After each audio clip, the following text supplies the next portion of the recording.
Growth hormone and women, females. It's just like when you say fountain of youth, it's preserving their age and their beauty and then creating it, even more so. So healthier skin, healthier hair, everything you can think of, why wouldn't you want it? So for a female, and then to always be in a state of burning fat. This is my future ex-wife here that we met in Panama City here. What? She understands a little bit of English. And she uses growth hormone. And this is really surprising to us because in America, even though you think that we're ahead of the game when it comes to supplements, especially to do with our bodies and health, you'd think that Americans would be more knowledgeable about something like growth hormone. But what I'm finding is in other countries, especially in Latin America, they are really into the appearance of their physique and they're really into health. She's from Venezuela. She moved to Panama and she used growth hormone to lose fat and to gain muscle. But let's ask her what she used it for. And then we're going to get Coach Trevor's opinion on what females can use growth hormone for and compare female usage of growth hormone and dosages and purposes in using it to males' use of it, because we've done a lot of videos on males' use of growth hormone. So, ¿para qué usa el growth hormone? El hormono de crecimiento. ¿Para qué? Porque la hormona de crecimiento es algo natural que lo produce tu cuerpo y eso hace que la grasa se te seque y aumenta la masa muscular. Mientras menos grasas tengas, más músculos tienes y te pones más grande. She's saying it's a natural hormone.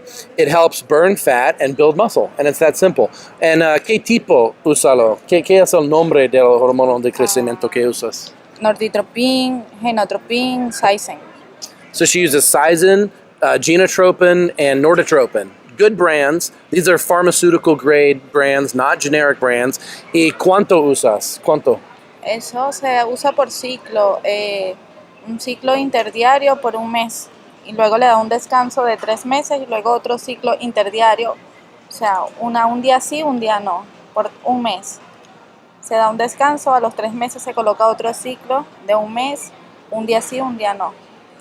Okay, it sounds like she takes it every other day. 1 month on and 3 months off. Eso viene en lapiceros, que trae de 20 a 40 unidades.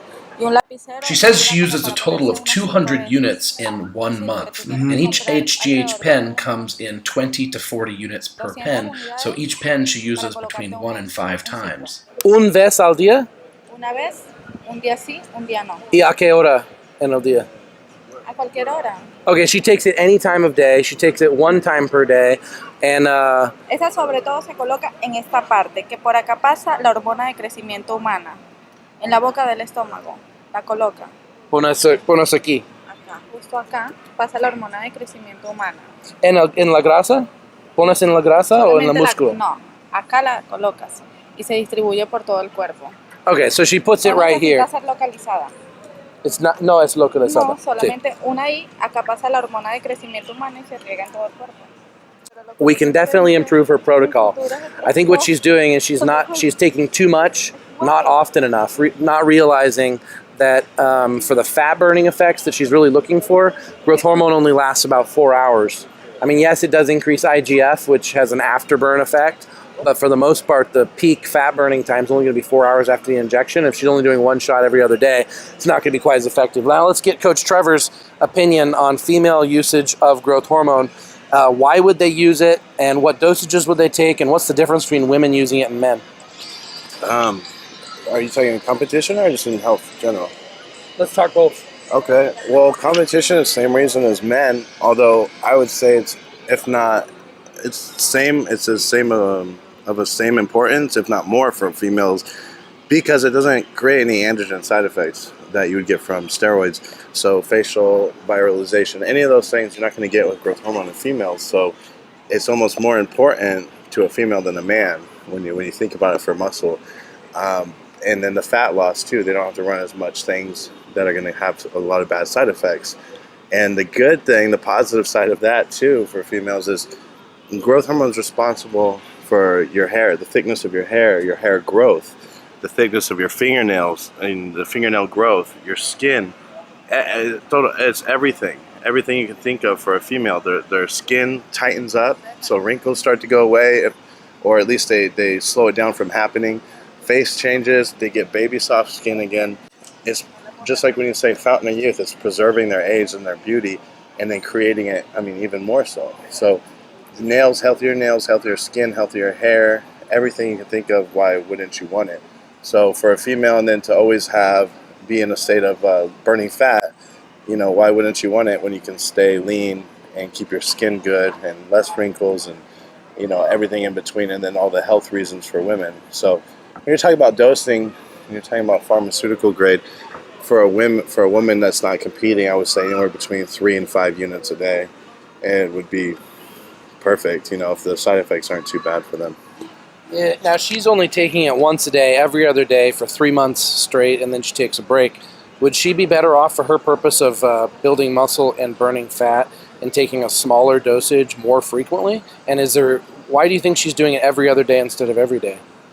I mean, clearly she's following some protocol she's heard of. For building muscle, no, it would be better for her to take more less often. For burning fat, it would be better to take it more frequently in a smaller dose for her because she's not running a lot. And the protocol I think they're using out here is 1 day on, 1 day off. It's more so for that negative feedback loop, so they don't get any long-term side effects with producing growth hormone. Because unlike men, women kind of have that bleed effect, if you will. So they're getting these multiple small frequency of pulses throughout the day, which once you take growth hormone, a synthetic version, you're gonna stop production via that negative feedback loop.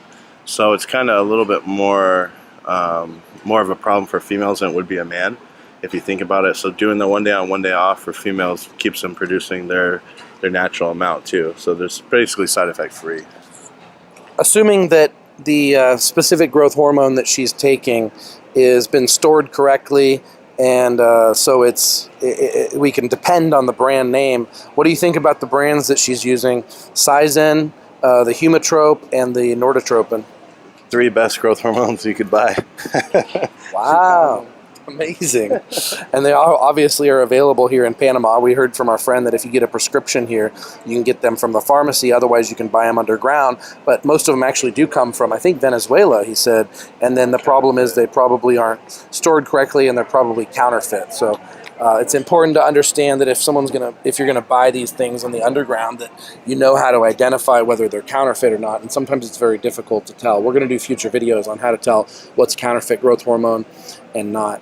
What do you think about running the 3-month cycle and then taking a break? Any reason for that when she's only doing it every other day? Again, I think it's just side effects free to do it, so there's no possibility of a shutdown, although you could do it a lot longer. And I think part of it is you get the effects, what they want, and then they just stop. I believe it's like that. So anytime they need the effects, they do it until they get what they need, and then they stop.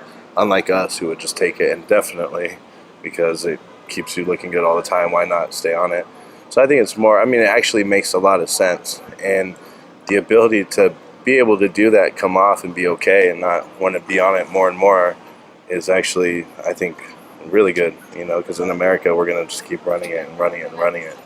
She's acting under the correct assumption that you can inject it anywhere in the body because it circulates anywhere, but she's specifically choosing every single time in this location up here. Any idea why she would choose like the upper abs? I've never heard of that. We use this same area that they recommend for injecting insulin. If you ever look at an insulin doctor's diagram, they circle this area here. They also talk about using it in the upper part of the thigh, but usually we use the ab fat. What do you think about her location versus that, and does it really matter where it's injected? It does to a slight degree. It just how much fat you have, how much blood flows in the area, that's all going to affect absorption. And there's still, it's contraindicated. There's still like some evidence that shows that there is site-specific properties when it talks about fat loss. So maybe she's doing it for that, and maybe the fat in the area, she has more fat there, so she's putting it there. Or just that it doesn't hurt as much in that area that she's picking right now. Lovebirds. That's cute. Aww. Okay, so she's saying she gets her information from the trainers in Venezuela. They're very knowledgeable, so people in the gym. Sounds like more knowledgeable than a lot of people in American gyms. Anything unique to a female cycle versus a male cycle? It sounds like the dosages that they use is pretty similar to what men would use for a similar purpose, except for we would go maybe higher dosage in bolus and ounce for muscle gain before bed. And then what do you think about the time of day? She said doesn't matter what time of day she does it. Would she be better off doing it a certain time of day if she's only doing 1 shot per day? If she's doing it for therapeutic reasons, before bed would be the best for her, 100%. That's when your body makes all its changes in your sleep. So the higher the growth hormone is during your sleep, the more physiological changes are going to happen, the more repairing you're going to have, the better protein repair and recovery. So she would want to take it in her sleep, and she would get 3-4 times the effect if she did it during her sleep if she's only doing it 1 time. So she says she does know that it is better to do before sleep. It's just that she does it whenever is convenient. So that sounds like that's common knowledge as well.